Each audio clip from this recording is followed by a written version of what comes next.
Welcome back everyone.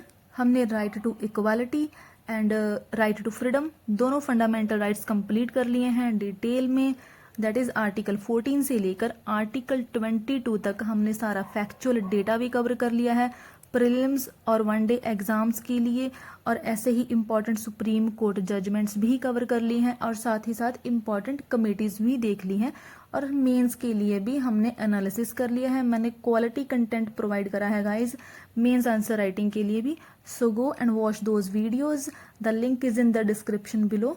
So let's now move on to the next fundamental right which is right against exploitation.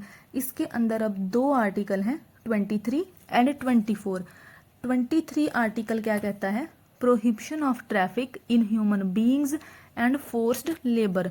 तो ये बात करता है उन लोगों की जो कि अंडर प्रिविलेज्ड हैं, सोसाइटी के कुछ ऐसे सेक्शंस जो कि डिप्राइव्ड हैं, जिनके साथ सपोज फोर्स्ड लेबर हुई है, जैसे कि यहाँ पर बताया गया है, जिनसे ज़बरदस्ती काम करवाया जा रहा है बिना पेमेंट के। और इसी में ही कवर होता है सेक्सुअल एक्सप्लॉयटेशन भी, जो कि स्लेवरी में आता है, इमोरल ट्रैफिकिंग में आता है। तो बेसिकली ये आर्टिकल किसके लिए है? ये है under privileged and deprived sections of societies. ये दोनों वर्ड अगर आपने इस आर्टिकल को मेंस के लिए डिफाइन करना है तो इन दोनों वर्ड्स को आपने यूज करना है, that this article is for the protection of under privileged and deprived sections of society, जैसे कि विमेन्स, मैन भी इसमें इंक्लूडेड हैं, और ऐसे ही चिल्ड्रन। तो अब ये आर्टिकल कहता है, पहले क्या बैन करता है, पहले क्या प्रोहिबिट करता है? Traffic in human beings.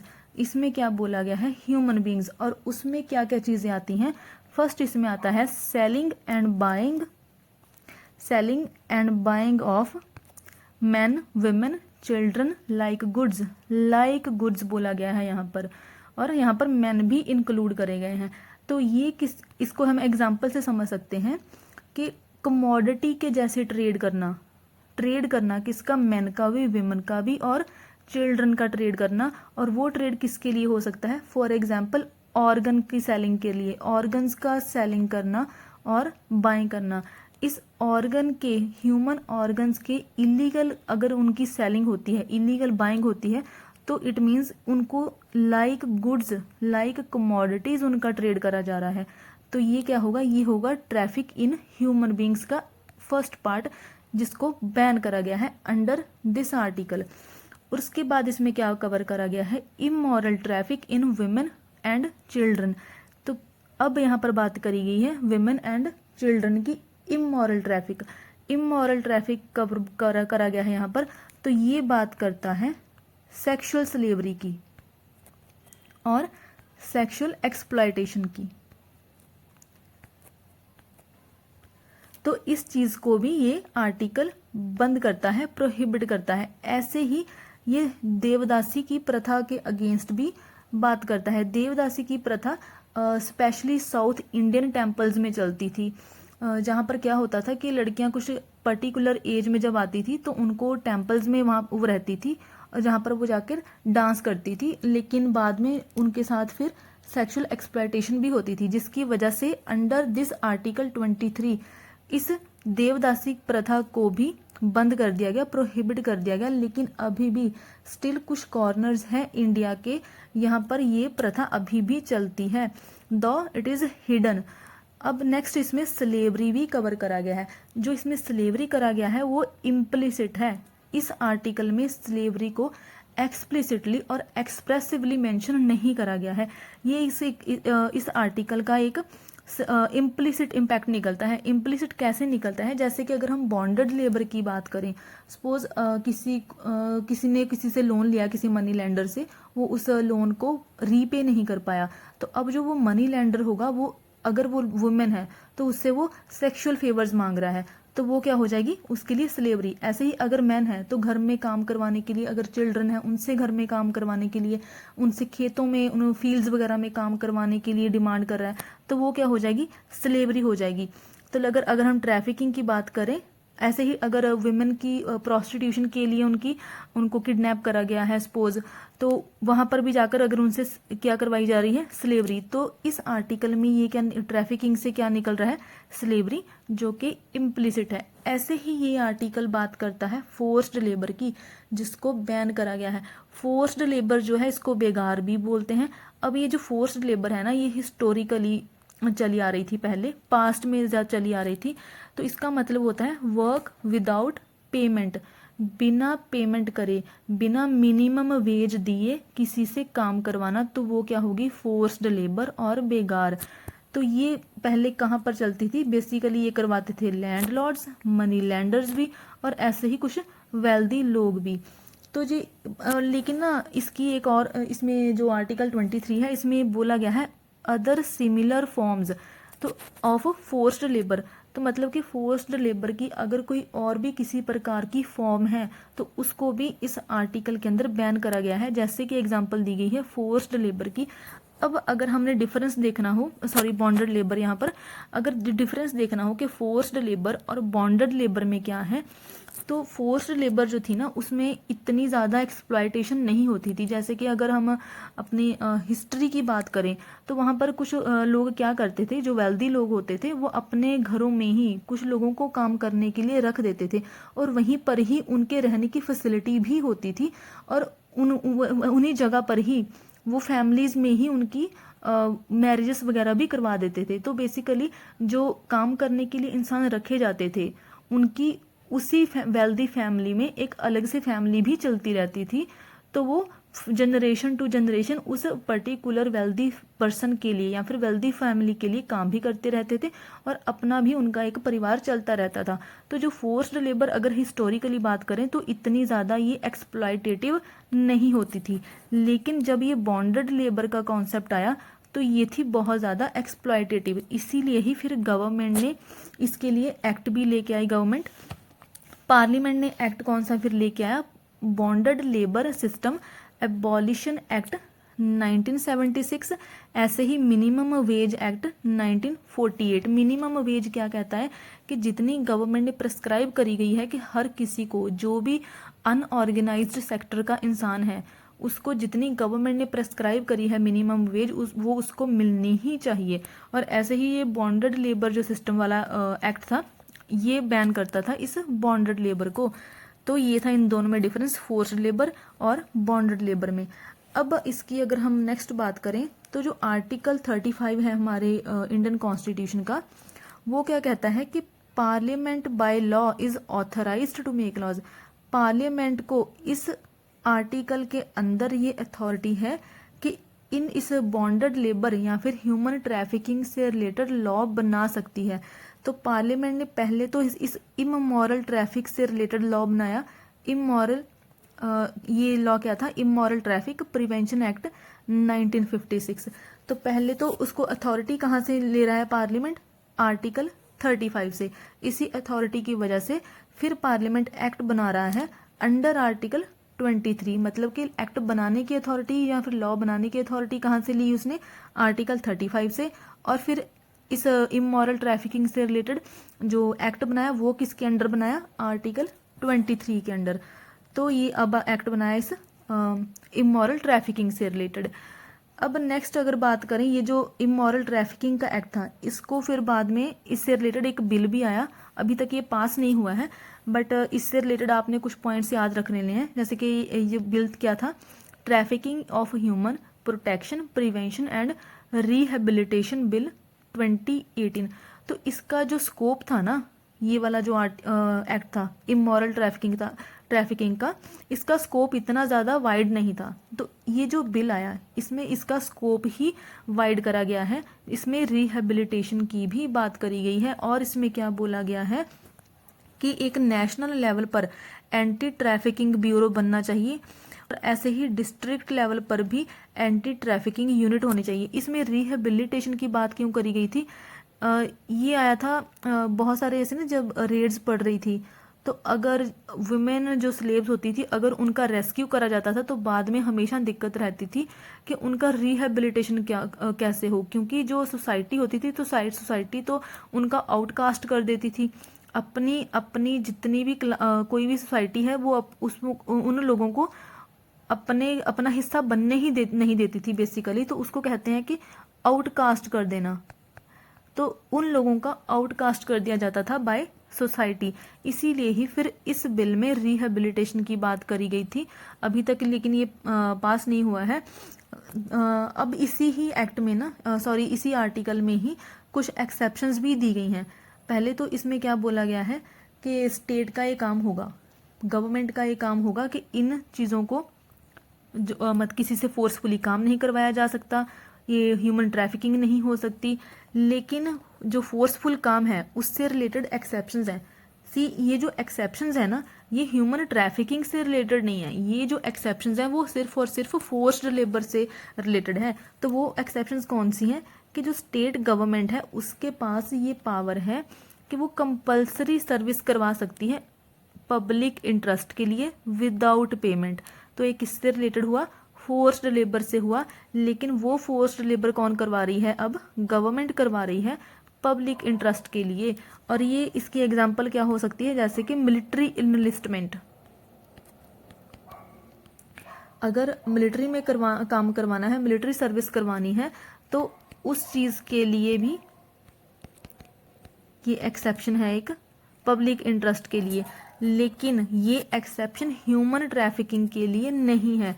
और ऐसे ही अगर गवर्नमेंट ने किसी को रिक्रूट करना है फॉर दिस कंपल्सरी एनलिस्टमेंट से इन मिलिट्री, तो वो गवर्नमेंट जो होगी या फिर स्टेट होगी किसी भी इंसान के साथ डिस्क्रिमिनेशन नहीं कर सकती on these grounds, religion, race, caste and class. इसको हम ऐसे समझ सकते हैं कि से एक साइड पर है अंबानी का लड़का और दूसरी साइड है किसी फार्मर का लड़का, और स्टेट ने कहा कि अब ये कंपलसरी कर दिया है, ऐसी सिचुएशन आ गई है, ऐसी डायर सिचुएशन आ गई है कि हमें मिलिट्री में मैक्सिमम लोगों को लेना होगा। तो स्टेट अब ये नहीं कहेगी कि अंबानी तो बहुत ज़्यादा एक रिच पर्सन है, इसकी क्लास जो है वो एलीट क्लास है, तो इसका जो लड़का होगा उसको मैं छोड़ दूंगी। और गवर्नमेंट ये नहीं कहेगी कि इसके लड़के को तो छोड़ दिया और जो फार्मर का लड़का होगा उसको मैंने इस कंपल्सरी सर्विस के लिए चूज कर दिया। तो ये इसके साथ क्या हो जाएगा? डिस्क्रिमिनेशन। तो गवर्नमेंट ऐसा कोई भी डिस्क्रिमिनेशन नहीं कर सकती for the recruitment for such compulsory service. तो ये था आर्टिकल 23। अब नेक्स्ट है आर्टिकल 24। 24 रिलेटेड है सिर्फ और सिर्फ चाइल्ड लेबर से। 23 क्या कहता था? ये चिल्ड्रन, वुमेन, मैन के साथ की ह्यूमन ट्रैफिकिंग की बात करता था और फोर्स्ड लेबर की बात करता था। जो आर्टिकल 24 है ये चाइल्ड लेबर की बात करता है, prohibition of employment of children in factories etcetera. तो ये अब जो चाइल्ड लेबर की बात करता है ये हैजार्डस इंडस्ट्रीज से रिलेटेड जो एम्प्लॉयमेंट होती है उसकी बात करता है। मतलब कि जिनमें खतरनाक या फिर डेंजरस या फिर काम होते हैं, डेंजरस काम होते हैं।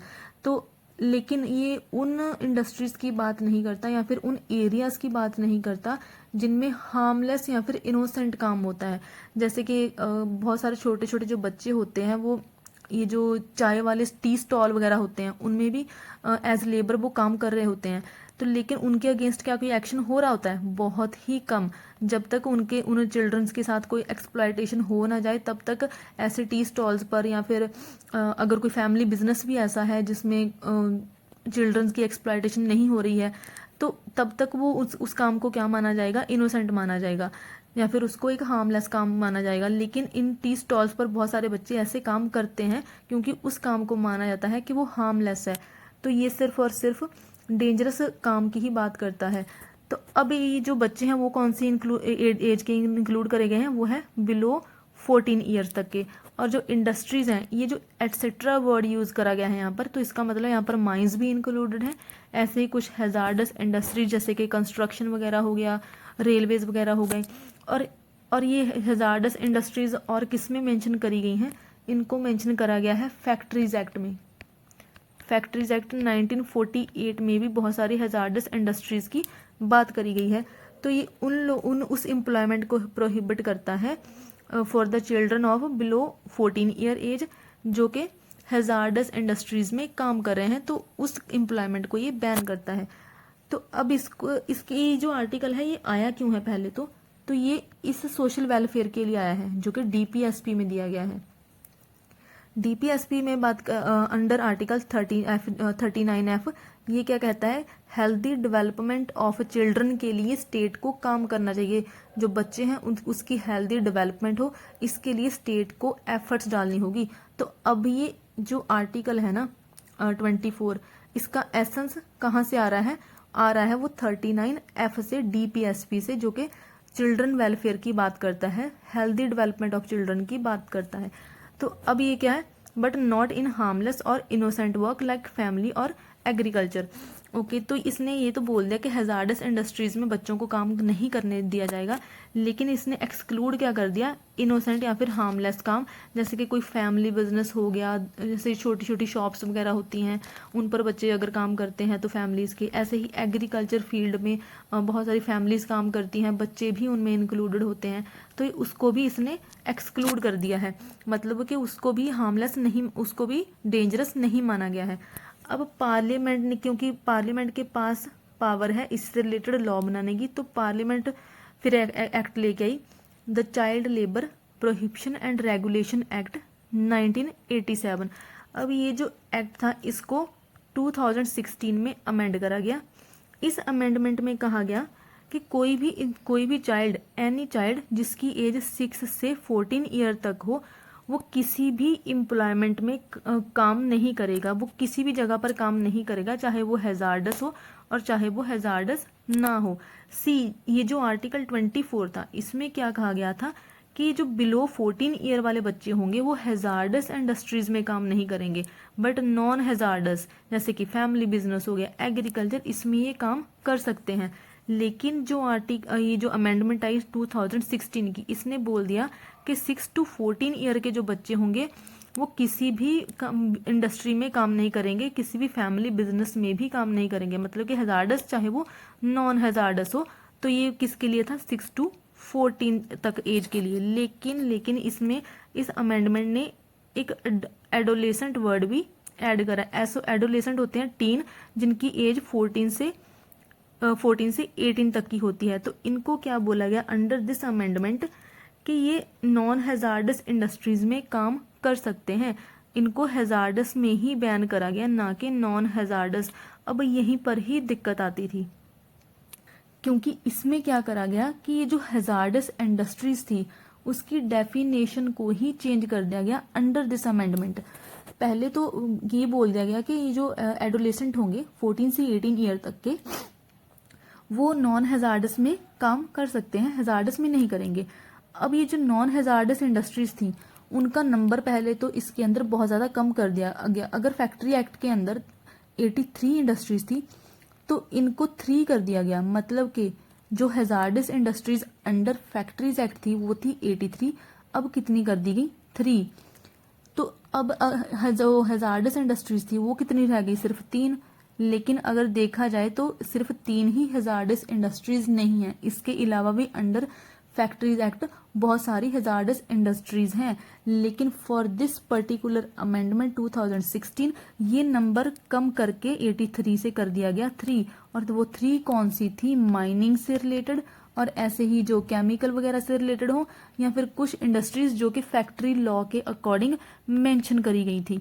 तो इनको छोड़कर बाकी जितनी भी इंडस्ट्रीज थी, जितना भी वर्क था, जैसे कि कोई भी कंस्ट्रक्शन वर्क के लिए से रिलेटेड हो गया कोई काम, उन सबको इंक्लूड कर दिया गया कि वो हैजार्डस में नहीं आएगा। तो अब ये जितने भी 14 से 18 तक के लोग होंगे, बच्चे होंगे, वो इनमें क्योंकि इनको नॉन हैजार्डस बोल दिया गया तो इनमें अब वो काम कर सकते हैं।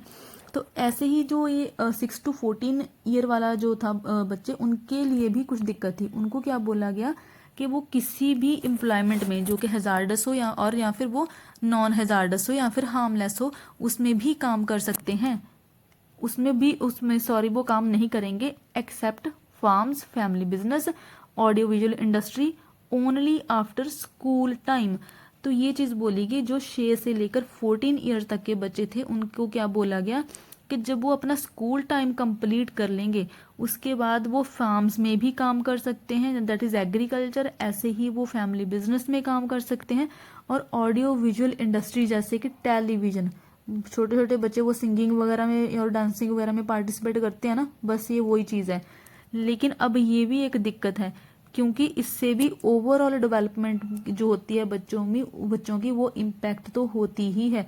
अच्छा, अब ये जो 2016 की अमेंडमेंट आई थी, ये आई क्यों थी? To align with right to education act 2019। तो इसको भी मैंने ऑलरेडी एक्सप्लेन करा है, आप वीडियो में जाकर एक बार ज़रूर देखें and please like share and subscribe. So अब इसको क्या बोला गया? अच्छा, इसके अंदर जो एज थी वो कितनी थी? 6 to 14 ईयर। तो इसी के साथ ही अलाइन करने के लिए ये अमेंडमेंट आई 2016 की, जिसके अकॉर्डिंग एज कितनी कर दी गई? 16 to 14। तो दोनों की एज सेम रह गई ना। और ऐसे ही चाइल्ड वेलफेयर के लिए नेशनल स्टेट कमीशंस भी हैं, चाइल्ड कोर्ट्स भी हैं। ये तो सिंपल लक्ष्मीकांत में दिया हुआ है, आप एक बार बस रीड कर लेना वहाँ से जाकर। So this was a fundamental right against exploitation.